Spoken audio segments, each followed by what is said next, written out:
तस्य भगवतो अरहतो सम्मा सम्बुद्धस्स।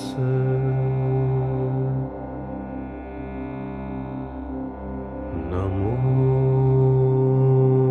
तस्य भगवतो अरहतो सम्मा सम्बुद्धस्स।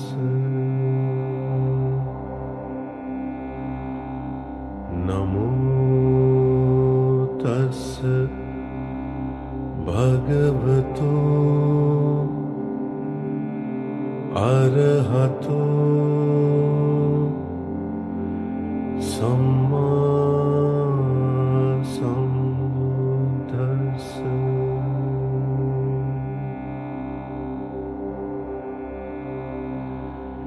एवं मे सुतं एकं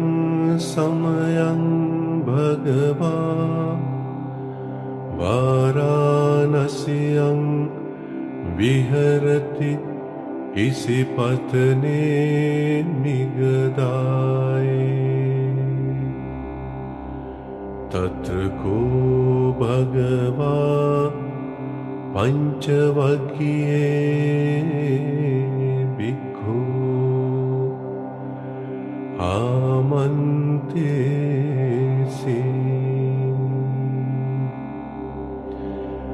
द्वे मे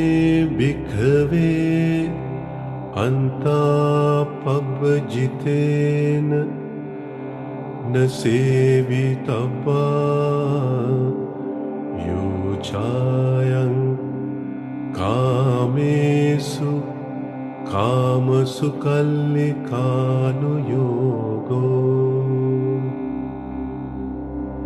हीनो गम्मो पोतुच्चनिको अनरियो अनत्थ संहितो। योचायं अत्थ किल मतानुयोगो। दुःखो अनरियो अनत्थ संहितो। एते ते भिक्खवे उभो अन्ते अनुपगम्म मज्जिमा पटिपदा। तथागतेन अभिसम्बुद्धा।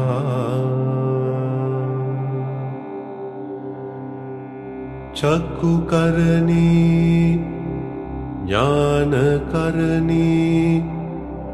उपसमाय अभिज्ञाय सम्बोधाय निब्बानाय संवर्तते।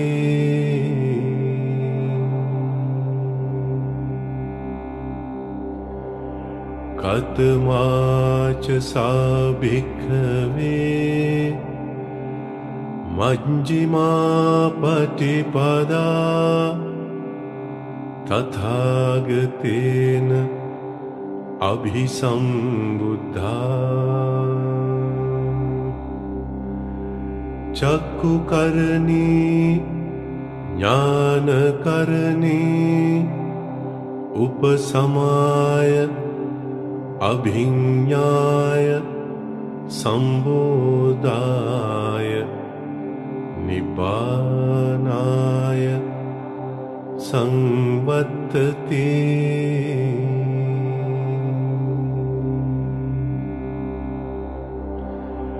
अयमेव अरियो अट्टाङ्गिको मग्गो सीयतीदं सम्मादिट्ठि सम्मा संकप्पो सम्मा वाचा सम्मा कम्मन्तो सम्मा आजीवो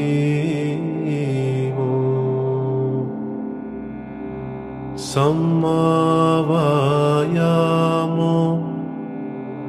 सम्मा सति सम्मा समाधि अयं को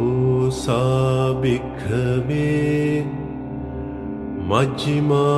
पटिपदा तथागतेन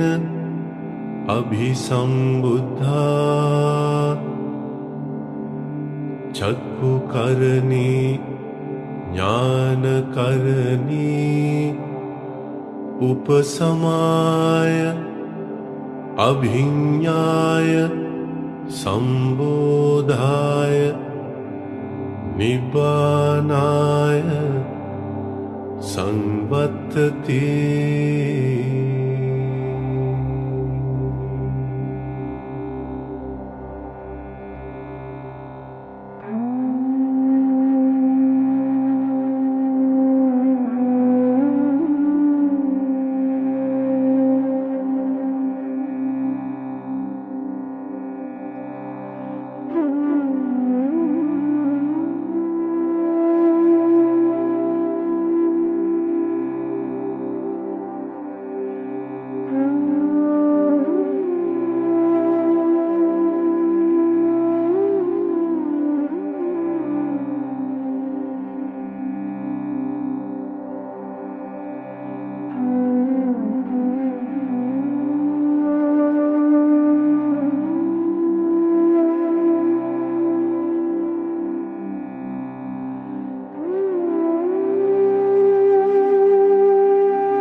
इदं कोपन भिक्खवे दुःखं अरिय सत्यं जातिपि दुःखा जरापि दुःखा व्याधिपि दुःखो मरणंपि दुःखम् अप्येहि संपयोगो दुःखो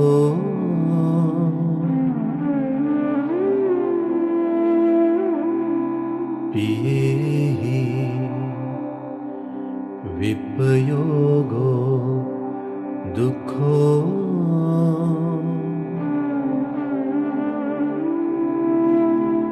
यं पिच्चं न लभति तंपि दुःखं संकित्तेन पञ्चुपादानस्कन्धा दुःखा इदं कोपन भिक्खवे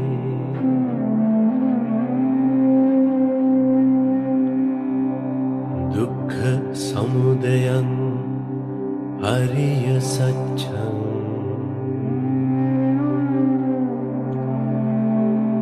यायं तन्हा पूनो भविका नन्दिराग सहगता तत्र तत्र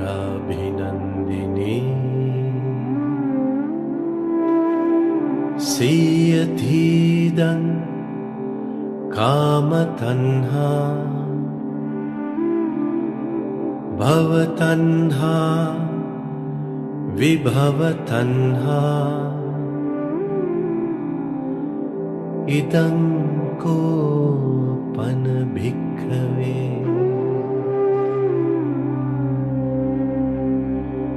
दुःख निरोधं अरिय सत्यं यो तस्सायेव तन्हाय अशेष विराग निरोधो जागो पटिनिस्सको मुक्ति अनालयो इदं कोपन भिक्खवे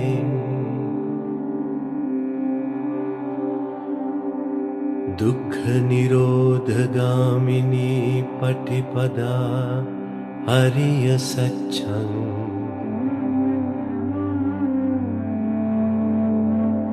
अयमेव अरियो अट्ठङ्गिको मग्गो सेयतीदं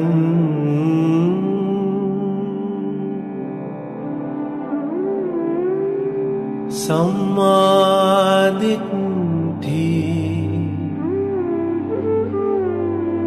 सम्मा संकप्पो सम्मा वाचा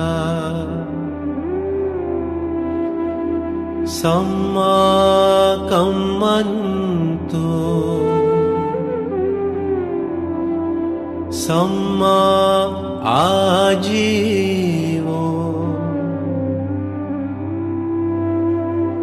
सम्मा वायामो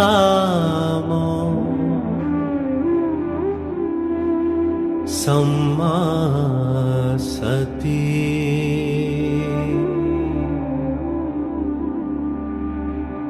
सम्मा समाधि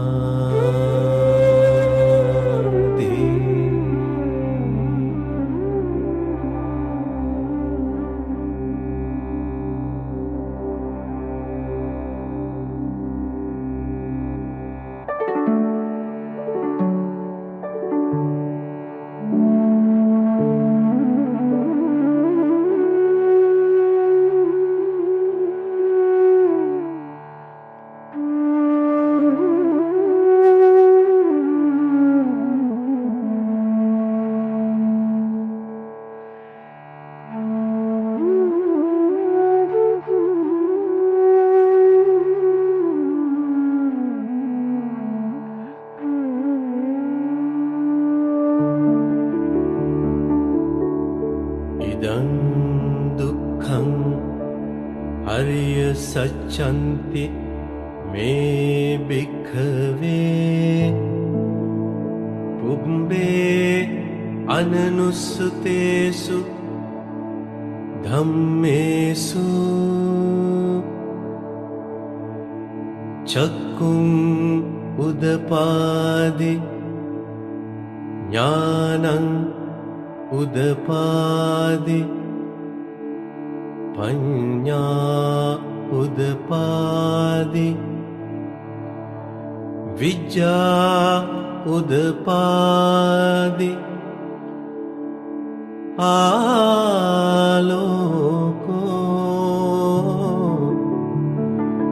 उदपादि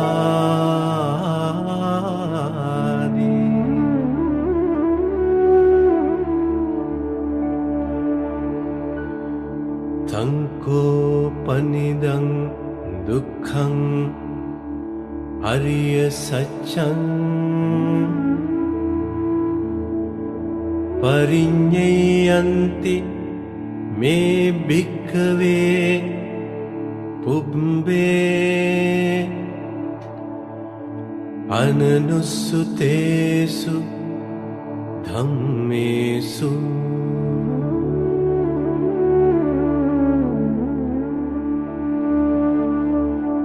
චක්කුං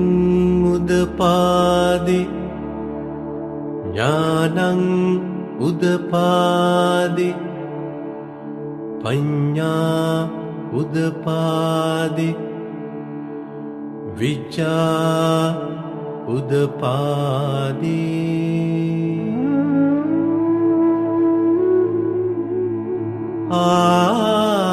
ආලෝකෝ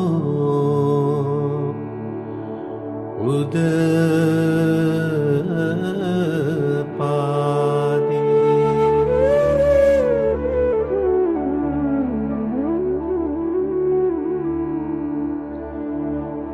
තං කෝපනිදං දුක්ඛං අරිය සත්‍යං පරිඤ්ඤාතන්ති මේ භික්ඛවේ පුබ්බේ අනනුස්සතේසු ධම්මේසු චක්කුං උදපාදි ඥානං උදපාදි පඤ්ඤා උදපාදි විචා උදපාදි ආලෝකෝ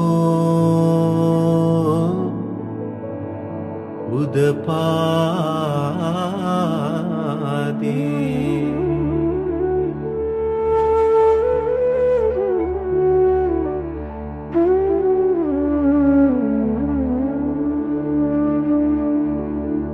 ඉදං දුක්ඛ සමුදයං අරිය සත්‍යන්ති මේ භික්ඛවේ පුබ්බේ අනනුස්සතේසු ධම්මේසු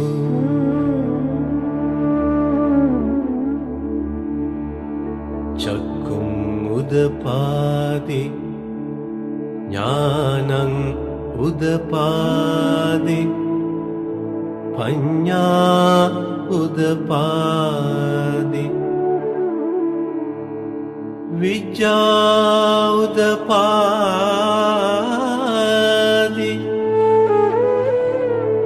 ආලෝකෝ උදපාදි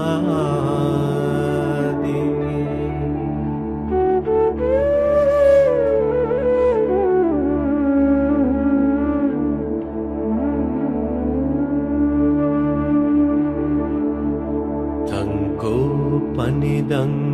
දුක්ඛ සමුදයං අරිය සත්‍යං පහතබ්බන්ති මේ භික්ඛවේ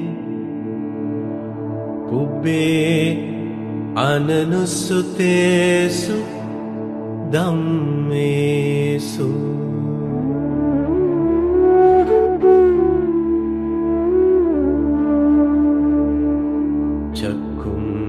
උදපාදි ඥානං උදපාදි පඤ්ඤා උදපාදි විචා උදපාදි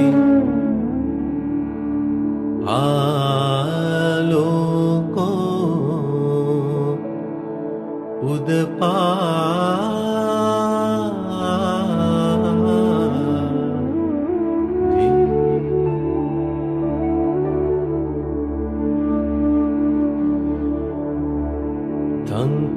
පනිදං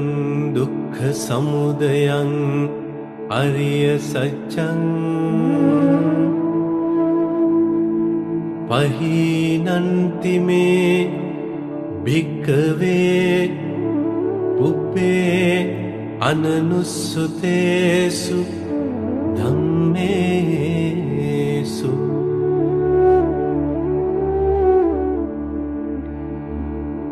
චක්කුං උදපාදි ඥානං උදපාදි පඤ්ඤා උදපාදි විජ්ජා උදපාදි ආලෝකෝ උදපාදි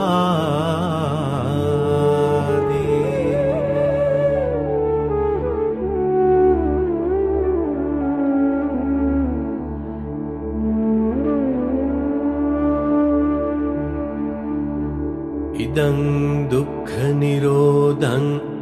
අරිය සච්ඡන්ති මේ භික්ඛවේ පුබ්බේ අනනුස්සුතේසු ධම්මේසු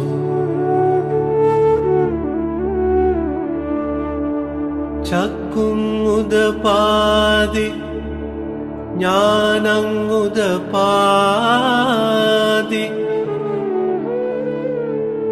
පඤ්ඤා උදපාදි විජ්ජා උදපාදි ආලෝකෝ උදපාදි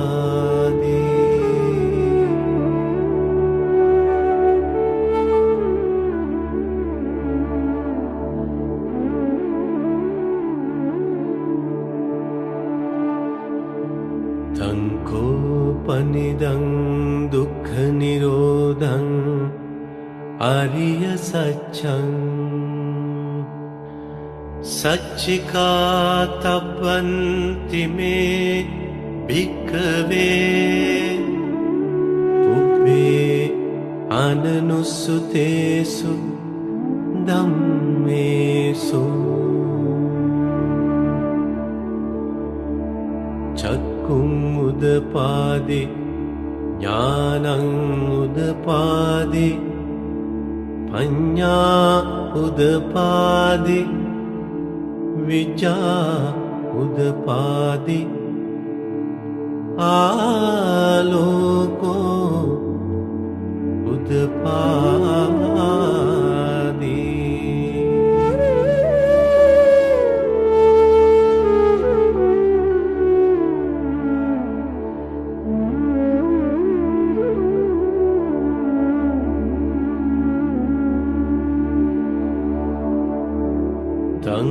තංකෝපනිදං දුක්ඛ නිරෝධං ආරිය සත්‍යං සච්චිකතන්ති මේ භික්ඛවේ පුබ්බේ අනනුස්සුතේසු ධම්මේසු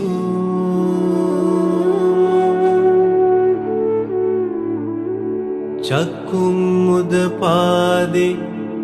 ඥානං උදපාදි පඤ්ඤා උදපාදි විජ්ජා උදපාදි ආලෝකෝ උදපාදි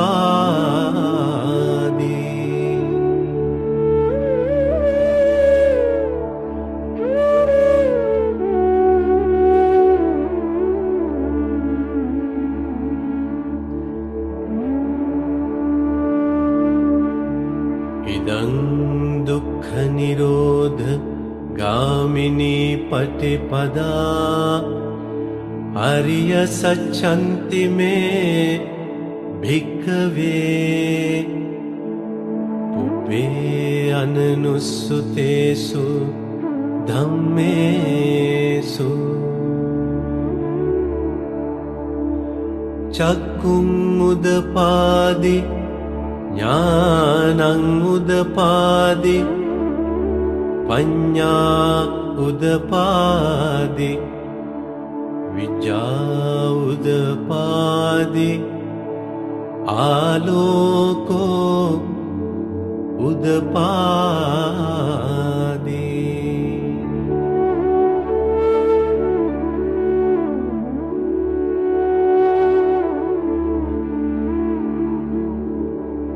තංකෝපනිදං දුක්ඛ නිරෝධගාමිනී පටිපදා ආරිය සත්‍යං भावे तब्बन्ति मे भिक्खवे पुब्बे अननुस्सुतेषु धम्मेषु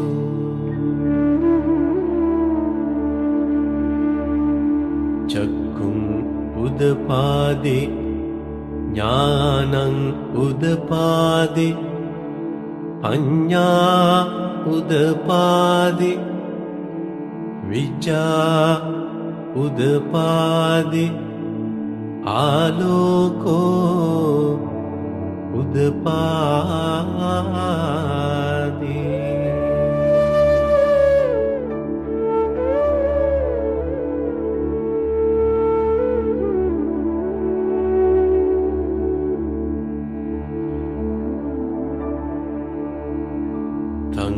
तंकोपनिदं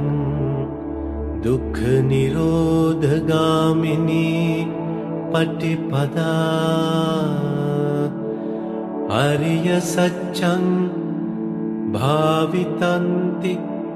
मे भिक्खवे पुब्बे अननुस्सुतेषु धम्मेषु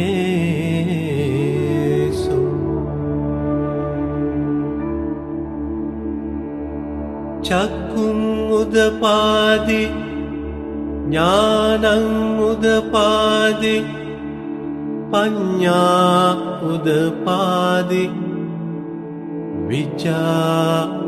उदपादि आलोको उदपादि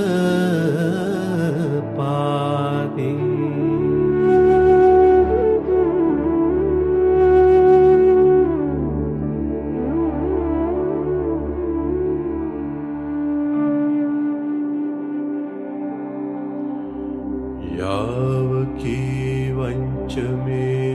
भिक्खवे इमेषु चतुषु आर्यसत्येषु एवन्ति परिवट्टं द्वादशाकारं यथा भूतं ज्ञानदर्शनं न सुविशुद्धं अहोसि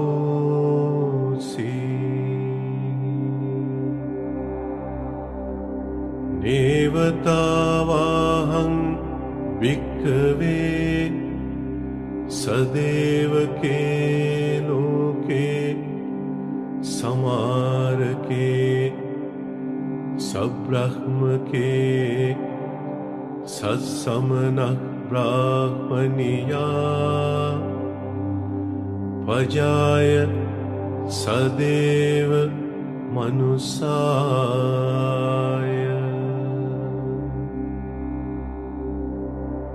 अनुत्तरं सम्मा सम्बोधिं अभिसम्बुद्धो पच्चन्यासिं यतो चखो मे भिक्खवे इमेषु चतुषु आर्यसत्येषु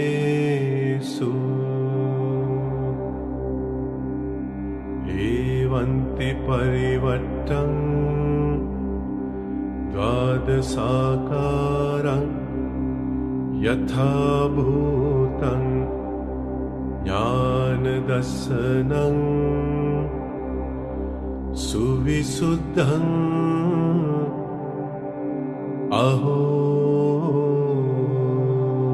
अहोसि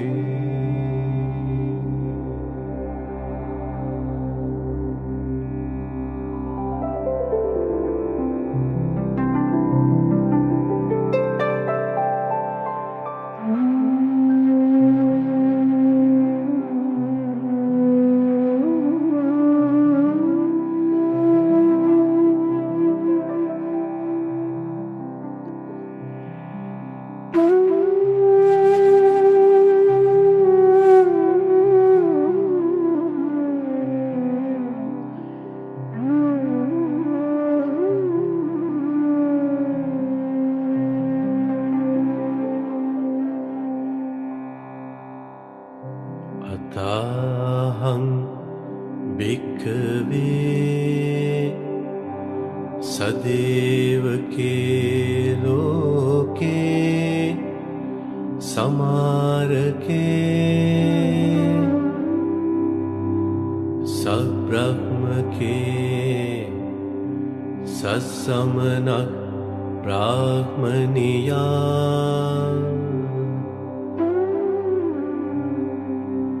पजाय सदेव मनुसाय अनुत्तरं सम्मा संबोधिं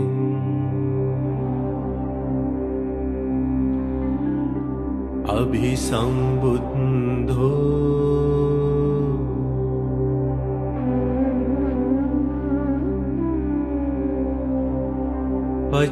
पच्चन्यासिं ज्ञानञ्च पनमेदसनं उदपादि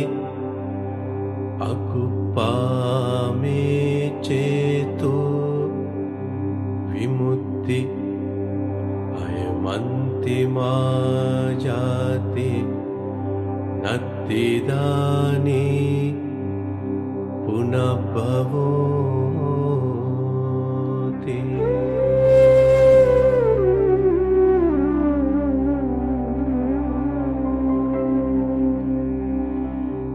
इदमवोच भगवान् आत्मना पञ्चवक्या भिक्खु भगवतो भासितं अभिनन्दन्ति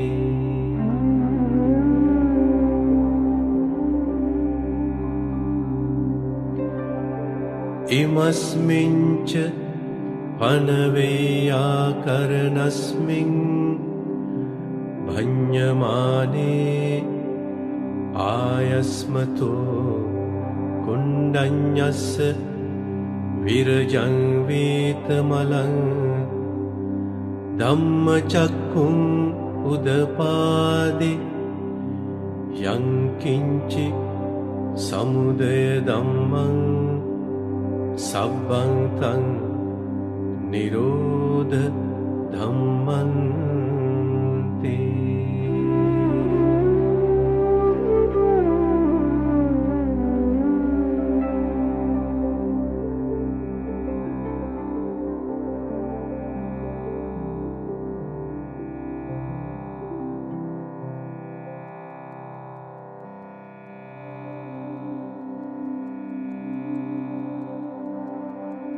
भवत्ति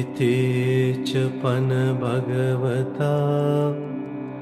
धम्मचक्रे भूमा देवा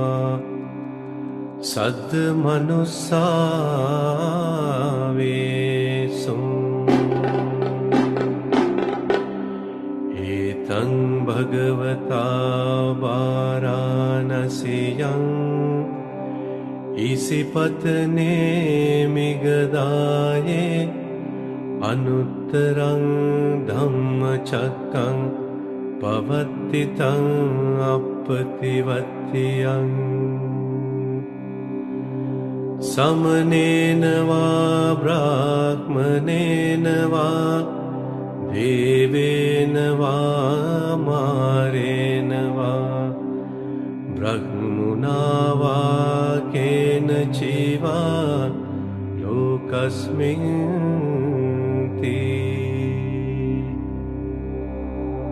भूमानं देवानं सद्दं सुत्वा चातुं महाराजिका देवा सद्मनुस्सावेषु एतं भगवता वाराणस्यां इसिपत्ने मिगदाये अनुत्तरं धम्मचक्रं पवत्तितं अपतिवत्यं समनेन वा ब्राह्मणेन वा देवेन वा मारेण वा ब्रह्मणा वा केन चिवा लोकस्मिन्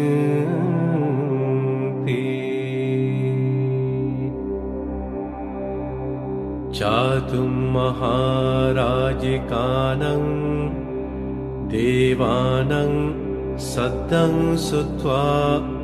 तावतिं सा देवा सद् मनुस्सावेसुम्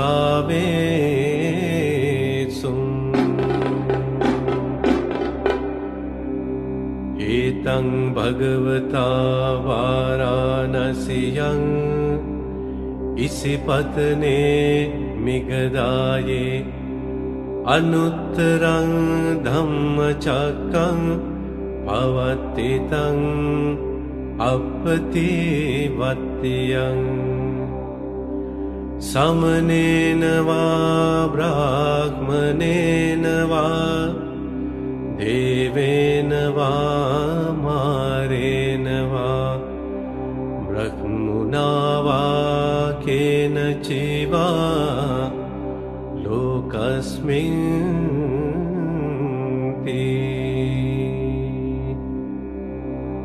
तावतिं सानं देवानं सद्दं सुत्वा यामा देवा सद्मनुस्सावेसुम् एतं भगवता वाराणस्यां इसिपत्ने मिगदाये अनुत्तरं धम्मचक्रं पवत्तितं अपतिवत्यं समनेन वा ब्राह्मणेन वा देवेन वा मारेण वा ब्रह्मणा वा केन चिवा लोकस्मिन्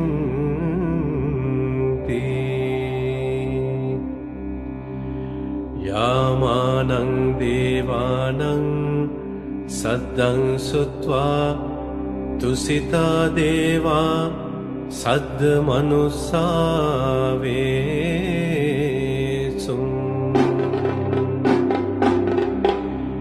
एतं भगवता वाराणस्यां इसिपत्ने मिगदाये अनुत्तरं धम्मचक्रं पवत्तितं अपतिवत्यं समनेन वा ब्राह्मणेन वा देवेन वा मारेण वा ब्रह्मणा वा केन चिवा लोकस्मिन्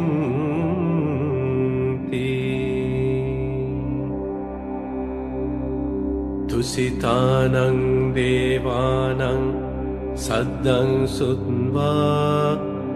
निम्मानरति देवा सद् मनुस्सावेसुम्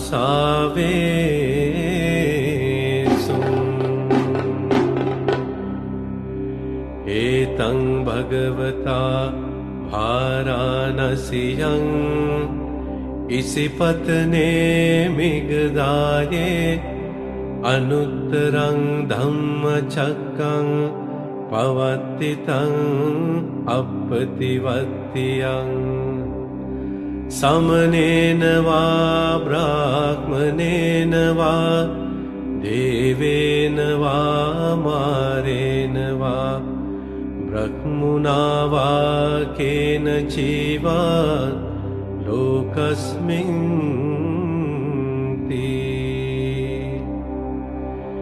निम्मानरतीनं देवानं सद्दं सुत्वा परनिम्मितवसवत्तिनो देवा सद्मनुस्सावेसुम्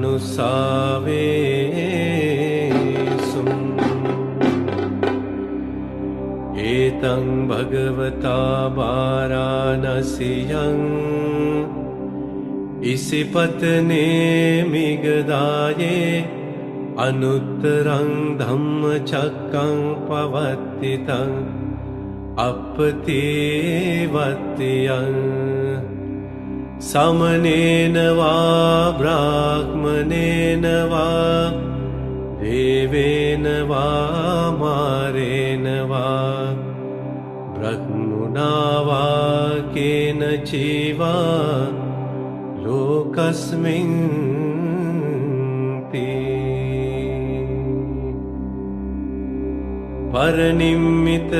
परनिम्मितवसवत्तेनं देवानं सद्दं श्रुत्वा ब्रह्मपारे सज्जा देवा सद्मनुसावेसुम् एतं भगवता वाराणस्यां इसिपत्ने मिगदाये अनुत्तरं धम्मचक्रं पवत्तितं अपतिवत्यं समनेन वा ब्राह्मणेन वा देवेन वा मारेण वा ब्रह्मणा वा केनचिवा लोकस्मिन्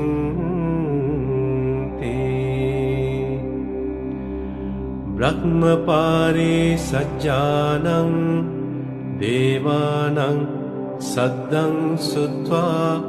ब्रह्मपुरोहिता देवा सद्मनुसावेसुम्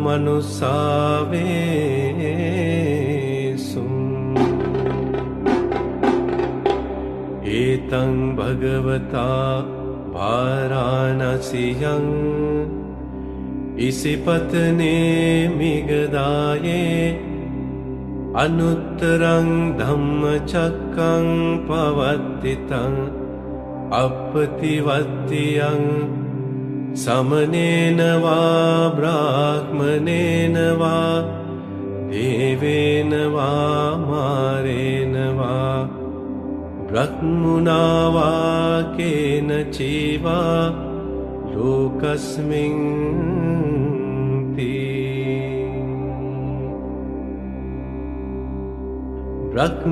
ब्रह्मपुरोहितानां देवानां सद्दं श्रुत्वा महाब्रह्मा देवा सद्मनुसावेसुम्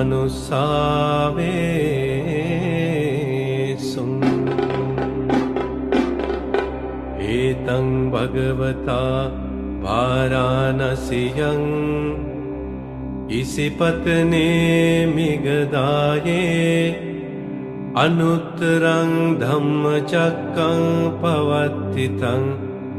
अपतिवत्यं समनेन वा ब्राह्मणेन वा देवेन वा मारेण वा ब्रह्मणा वा केनचिवा लोकस्मिन्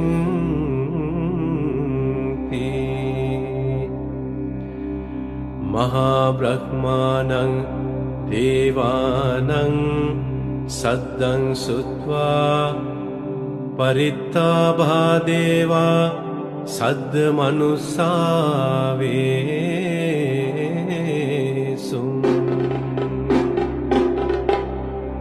एतं भगवता वाराणस्यां इसिपत्ने मिगदाये अनुत्तरं धम्मचक्रं पवत्तितं अपतिवत्यं समनेन वा ब्राह्मणेन वा देवेन वा मारेण वा ब्रह्मणा वा केनचिवा लोकस्मिन्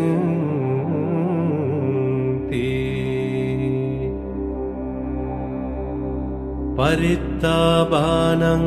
दे देवानां सद्दं सुत्वा अपमानबादेवा सद्मनुस्सावेषु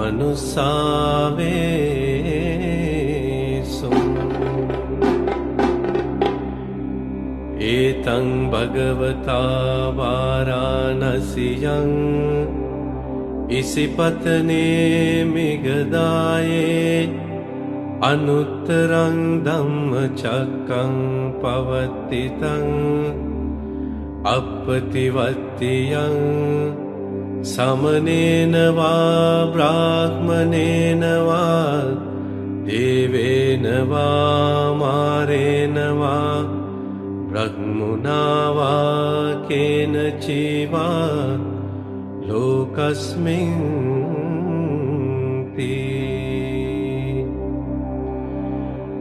अपमानभानं देवानां सद्दं सुत्वा आभस्रा देवा सद्मनुस्सावेषु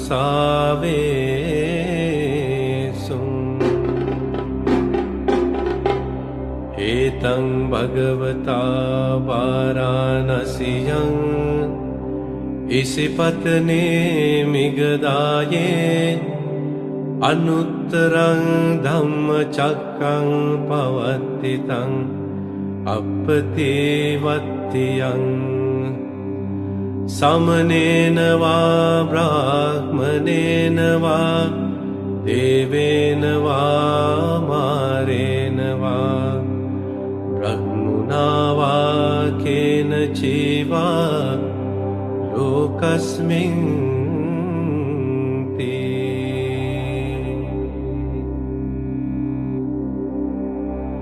आभस्राणां देवानां सद्दं सुत्वा परितशुभा देवा सद्मनुस्सावेषु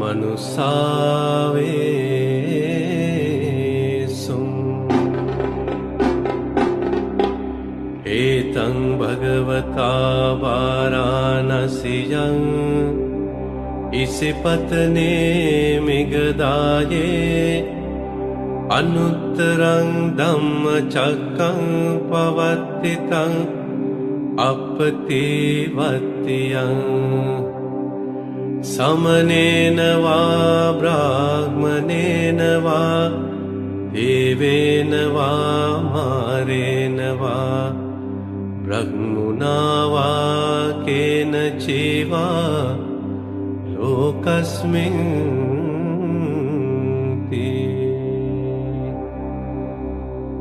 परितशुभानां देवानां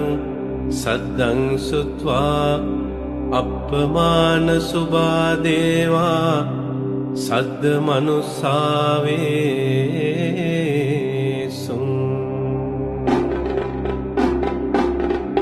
एतं भगवता वाराणस्यां इसिपत्ने मिगदाये अनुत्तरं धम्मचक्रं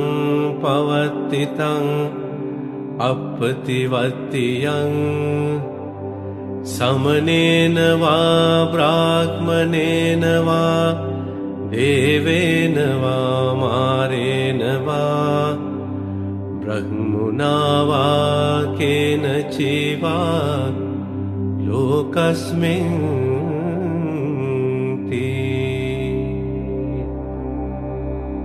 अपमानशुभानां देवानां सद्दं सुत्वा शुभखिन्नका देवा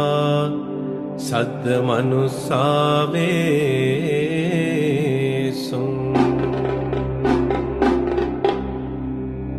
एतं भगवता वाराणस्यां इसिपत्ने मिगदाये अनुत्तरं धम्मचक्रं पवतितं अपतिवत्यं समनेन वा ब्राह्मणेन वा देवेन वा मारेण वा ब्रह्मणा वा केनचिवा लोकस्मिन् ते सुबकिन्हकानां देवानां सद्दं सुत्वा वेहप्पला देवा सद्दमनुसा वेसुम्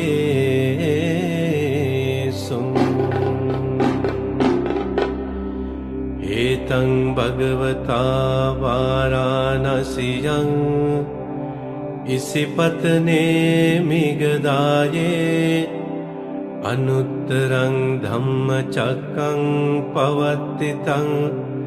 अपतिवत्तियं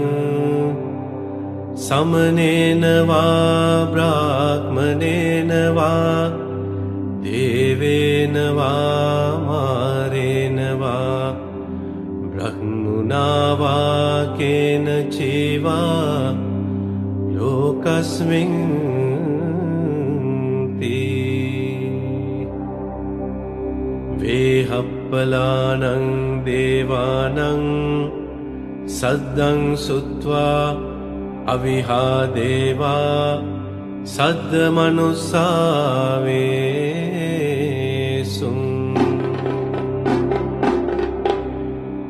एतं भगवता वाराणस्यां इसिपत्ने मिगदाये अनुत्तरं धम्मचक्रं पवत्तितं अपतिवत्तियं समनेन वा ब्राह्मणेन वा देवेन वा मारेण वा ब्रह्मणा वा केनचिवा लोकस्मिन् ते अविहानं देवानं सद्दं सुत्वा अतप्पा देवा सद्दमनुसा वेसुम्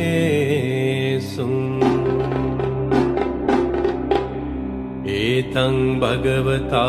वाराणस्यां इसिपत्ने मिगदाये अनुत्तरं धम्मचक्रं पवत्तितं अपतिवत्तियं समनेन वा ब्राह्मणेन वा देवेन वा मारेण वा ब्रह्मणा वा केनचिवा लोकस्मिन् ते अतप्पानं देवानं सद्दं सुत्वा सुदस्सा देवा सद्दमनुसा वेसुम् एतं भगवता वाराणस्यां इसिपत्ने मिगदाये अनुत्तरं धम्मचक्रं पवत्तितं अपतिवत्तियं समनेन वा ब्राह्मणेन वा देवेन वा मारेण वा ब्रह्मणा वा केनचिवा लोकस्मिन् ते सुदस्सानं देवानं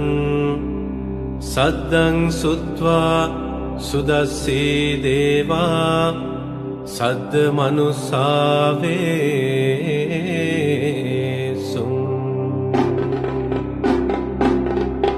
एतं भगवता वाराणस्यां इसिपत्ने मिगदाये अनुत्तरं धम्मचक्रं पवत्तितं अपतिवत्तियं समनेन वा ब्राह्मणेन वा देवेन वा मारेण वा ब्रह्मणा ब्रह्मणा वा केन चैवा लोकस्मिन् ते सुदस्सेनं देवानं सद्दं सुत्वा अकनिष्ठका देवा सद्दमनुसावेसु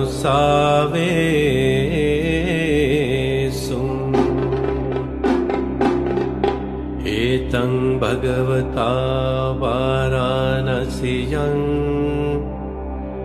इसिपत्ने मिगदाये अनुत्तरं धम्मचक्रं पवर्तितं अपतिवत्तियं समनेन वा ब्राह्मणेन वा देवेन वा मारेण वा ब्रह्मणा वा केन चैवा लोकस्मिन् ते इतिहतेन खनेन तेन मुहूर्तेन याव ब्रह्मलोका सद्दो अभुगज्जे अयञ्च दशसहस्री लोकधातु संकम्पे संपकम्पे संपवेदे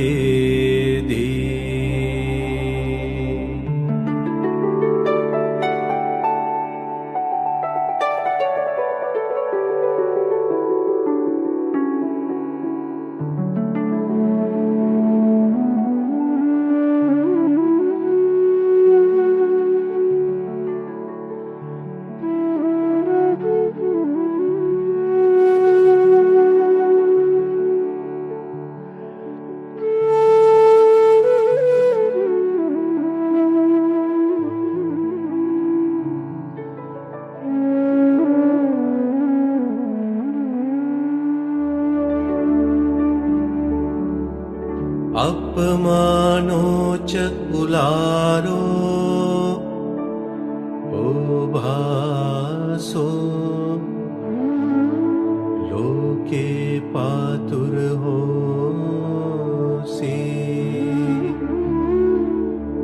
अतिकम्म देवानं देवानुभावन्ति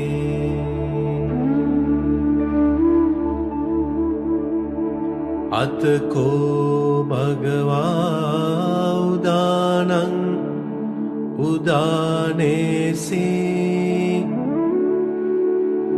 अन्यासेवत भो कुण्डन्यो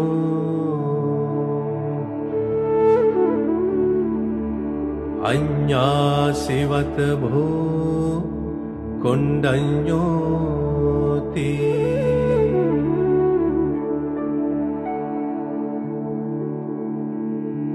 इति हिदं आयस्मतो कुण्डन्यस्य अन्या कुण्डन्यो त्वेव नाम अहोसि